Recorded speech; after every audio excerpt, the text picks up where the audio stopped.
তাহলে আপনি কাকে দিয়ে কাকে, আপনি তো দাবন চুরি করছেন। বাসা খালি, ফ্ল্যাট খালি পড়ে আছে, সেই ফ্ল্যাটেও গত মাসের থেকে এই মাসে কয়েক হাজার টাকা বিল বেশি এসেছে। আমার অর্থনীতির একেবারে র ম্যাটেরিয়াল হচ্ছে জ্বালানি। শুধুমাত্র ঢাকায় বিদ্যুৎ দিয়ে তো আপনি বাংলাদেশ ঠান্ডা রাখতে পারবেন না।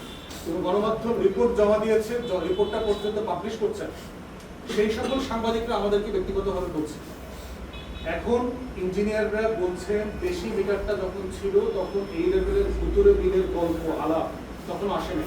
যারা গণমাধ্যমের পুরাতন সময় থেকে আছেন দেখবেন 90-এর দশকে এই তথ্যগুলো কিন্তু খুব কম ছিল, যেটা রিসেন্টলি আসছে।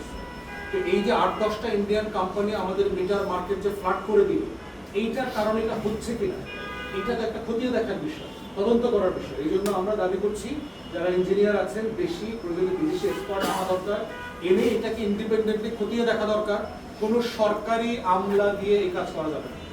এই কাজ করতে হলে প্রয়োজনে ক্যাপটি দিয়ে করাইতে হবে, ইন্ডিপেন্ডেন্ট বডি দিয়ে, যারা জনগণের হয়ে কাজ করবে, যারা বিক্রি হবে, যারা ওভারনাইট শত শত কোটি টাকায় লেনদেন করবে না কোনো কোম্পানির হয়ে, কোনো রাজনৈতিক দলের নেতা থাকতে পারবে না। তো সেই জায়গাতে আমরা চাচ্ছি এটা তদন্ত হোক, সত্য মিথ্যা বেরোনে যায়। শুধুমাত্র ভুতুরে বিল, লক্ষ লক্ষ কোটি কোটি মানুষ বলতেছে আমার বিলের সাথে কোনো সামঞ্জস্য নাই, বাসা খালি, ফ্ল্যাট খালি পড়ে আছে, সেই ফ্ল্যাটেও গত মাসের থেকে এই মাসে কয়েক হাজার টাকা বিল বেশি এসেছে। প্র্যাকটিক্যালি সম্ভব। আবার ইন্ডাস্ট্রিয়াল স্কেলে দেখেন, মানে বস্তিগুলোতে দেখেন কোনো বৈধ বিদ্যুতের লাইন নাই, কিন্তু সব জায়গাতে গ্যাস বিদ্যুৎ সব চলছে। তাহলে আপনি কাকে দিয়ে কাকে, আপনি তো দাবন চুরি করছেন।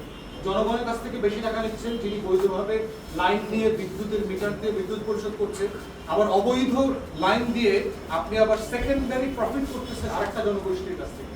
তাহলে একই বিদ্যুৎ একই গ্যাস দিয়ে আপনি কয়বার চুরি করছেন, জাতিকে ধোঁকা দিচ্ছেন, ট্যাক্স থেকে জাতিকে বঞ্চিত করছেন।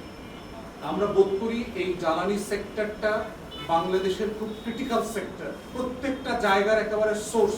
আমার অর্থনীতির একেবারে র ম্যাটেরিয়াল হচ্ছে জ্বালানি, বিনিয়োগ, কর্মসংস্থান, সবকিছু আমাদের প্রত্যেক দিনের জীবন যাত্রা সবকিছু স্থবির হয়ে যাবে যদি এই সংকটটা থাকে।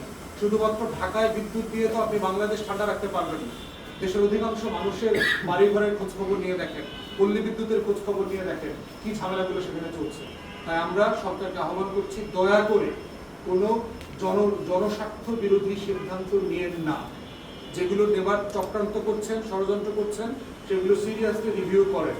এই বিষয়ে আমরা জনগণের হয়ে লড়াই করব, যে কোনো মূল্যে করবো ইনশাআল্লাহ, দেশের স্বার্থ রক্ষা করবার জন্য।